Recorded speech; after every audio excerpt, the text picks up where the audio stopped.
गुरु शिष्य से उसे छीन लेता है जो उसके पास है ही नहीं, और उसे वह दे देता है जो उसके पास है। सुनना, ये बड़ा अनूठा है, इसलिए काम बड़ा अटपटा है गुरु का। गुरु शिष्य से उसे छीन लेता है, उसे ले लेता है जो उसके पास है ही नहीं। अहंकार, अहंकार कुछ है ही नहीं, कुछ भी चीज नहीं है, उसे ले लेता है और उसे वह दे देता है जो उसके पास है। आत्मा, आत्मदर्शन। काम अटपटा है गुरु का। गुरु उसे छीन लेता है जो उसके पास है ही नहीं, अहंकार। इसीलिए तुम देखोगे कि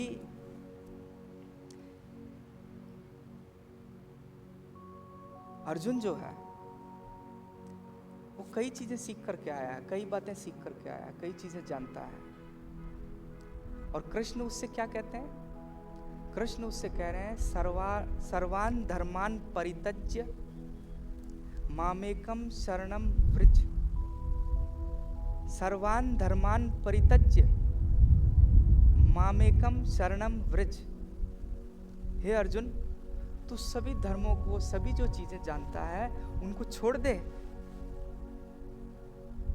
और मेरी शरण में आ जा। लेकिन कृष्ण जानते हैं कि अहंकार कुछ है ही नहीं, ना कुछ लेने को है ना कुछ देने को है। इसलिए वो कहते हैं कि तू मेरी शरण आ जा, छोड़ दे सब, इस भय से मुक्ति पा ले।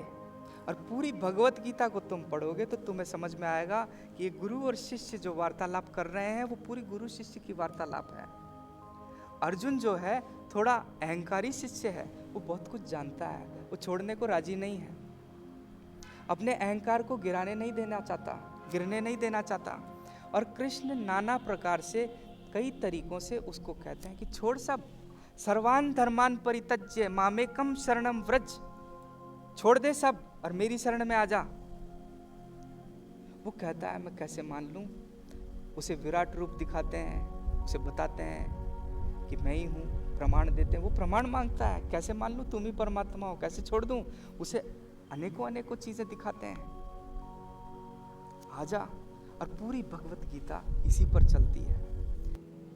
अर्जुन नहीं जानता, अब उसे कैसे समझाया जाए कि ये अहंकार है ही नहीं, ये कुछ है ही नहीं जो तू जानता है, ये कोई मतलब का ही नहीं है। उसे कैसे बताएं? जैसे एक माँ है, वो देखती है कि उसका बच्चा एक गुड़िया को लेकर के घूम रहा है। पूरे दिन गुड़िया भारी है, उठाई नहीं जा रही है, छोटा सा बच्चा है, गुड़िया को लेकर घूमता है। उसकी माँ जानती है कि गुड़िया भारी है, इसको लेकर के घूमता है, हाथ भी थक गए होंगे। तो माँ कहती है अरे इस गुड़िया को लेटा दे, सुला दे, कब तक जगाए रखेगा इसको, बेचारी मर नहीं जाएगी, सुला इसे। अब माँ तो जानती है कि क्या गुड़िया का सोना और क्या जागना, लेकिन उसे कह रही है कि सुला दे इसे, जानते हुए भी कह रही है कि सुला दे। क्योंकि उस मूर्ख को कौन बताए, उस पागल को कौन समझाए बच्चे को कि ये कुछ नहीं है। तो उसे कह रही है अरे सुला दे इसे, ताकि तेरे हाथ पर न थके।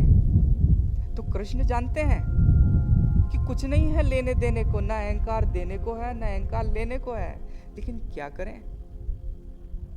तो अर्जुन से कहते हैं कि छोड़ सब, भय को त्याग दे और मेरी शरण में आ जा। लेकिन हम लोग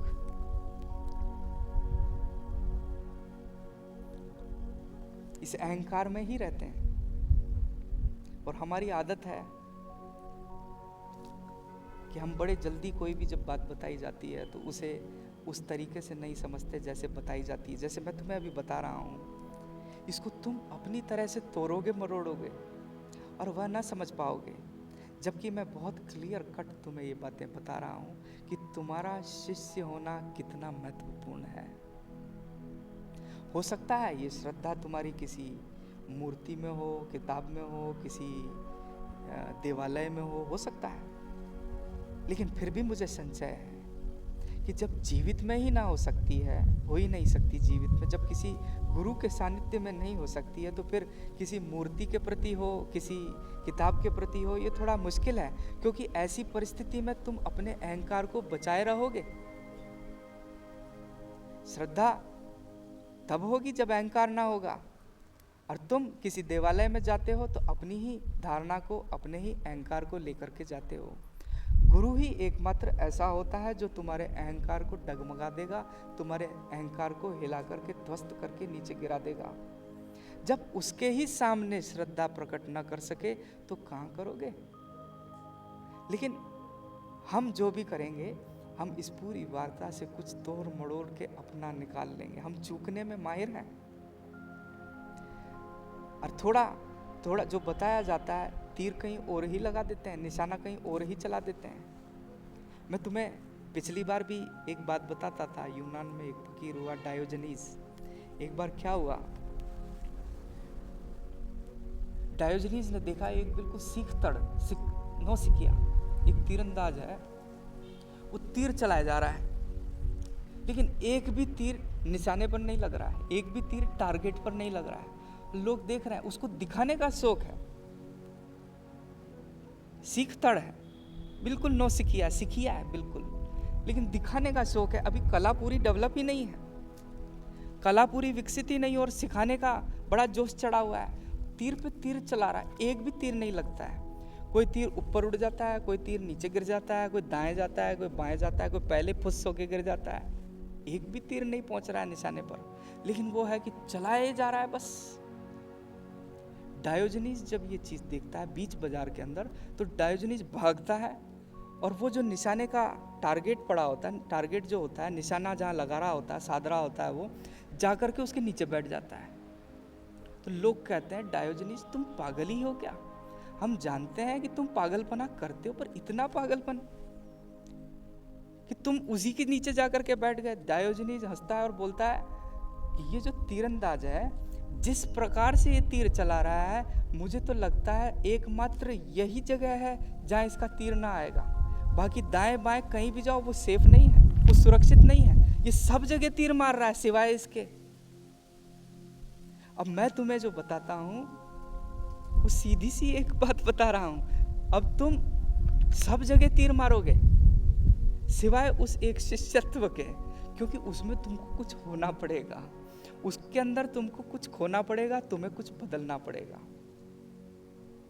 लेकिन तुम तो बस दिखाए जा रहे हो। एक बार मुल्ला नसरुद्दीन अपने बेटे फजलू के साथ शिकार की बारीकियों पे बात करते हुए जा रहा था। बंदूक साथ में लिए था और शिकार की बारीकियां बता रहा था कि शिकार कैसे होता है, शिकार कैसे किया जाता है। फजलू भी सुने जा रहा था। फजलू सुनता था, नसरुद्दीन बताता था। फजलू ने कहा, बहुत हुआ पिताजी, अब थोड़ा कुछ दिखाओ भी। उसने कहा, अभी दिखाते हैं बेटा। बंदूक को भरी, खोली, बंदूक भरी, बंदूक भर के एक उड़ता हुआ बगुला उन्हें दिखा, और उस बगुले को नसरुद्दीन ने तान करके बंदूक चला दी गोली। ना बगुले को लगनी थी ना लगी, लगनी भी नहीं थी और लगी भी नहीं। बातें ज्यादा थी, शिकार की बातें कर रही थी, बगुले को लगनी थी ना लगी, और बगुला उड़ रहा था। थोड़ी देर बिल्कुल चुपचाप नसरुद्दीन और उसका बेटा फजलू उस उड़ते बगुले को देखते रहे। इसके पहले कि फजलू कुछ बोले, नसरुद्दीन बोला, देख बेटा, देख बेटा, देख चमत्कार, मरा हुआ बगुला उड़ रहा है। बेटा बोला, मैं भी देखूं, गोली तुमने चलाई, गोली की आवाज भी आई, लेकिन ये बगुला तो जैसे उड़ रहा था वैसा ही उड़ रहा है। मुल्ला बोलता है, अरे बेटा, बहुत चमत्कार होते हैं, बहुत चमत्कार है दुनिया में, देख ये भी उनमें से एक है कि मरा बगुला उड़ रहा है। हो सकता है तुम भी कुछ ऐसा देखने लगो, तो तुम ये मरे बगुले उड़ते देखो,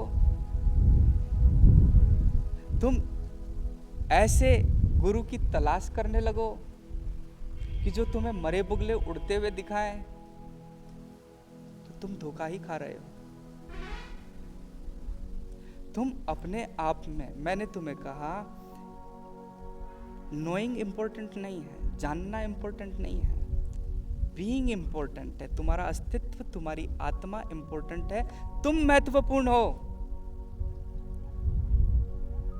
तुम जब तक तैयार नहीं हो, कोई गुरु, कोई परमात्मा तुम तक नहीं उतर सकता। तुम तैयार हो तभी कोई परमात्मा, कोई गुरु, कोई चेतना तुम तक उतरेगी, तुम में जागेगी। तो आप जो पूछते हैं गुरु और भगवान में क्या फर्क है, क्या अपने गुरु को ही भगवान मानना उचित है या नहीं, मैं सोचता हूं मैं तुम्हें बता चुका कि मानना तुम्हारा है, जानना तुम्हारा है, होना तुम्हारा है।